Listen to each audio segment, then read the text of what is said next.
VNews.pk Quetta से मैं हूं गालिब निहाद।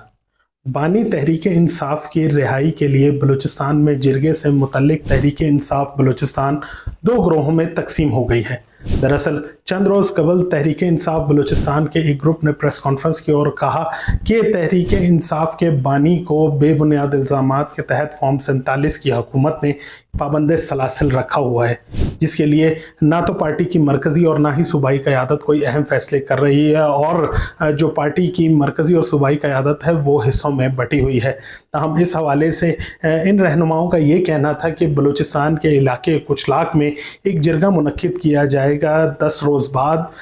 जिसमें ये फ़ैसला किया जाएगा कि तहरीक इंसाफ के बानी इमरान खान की रिहाई के लिए क्या लाएअमल तरतीब दिया जाए।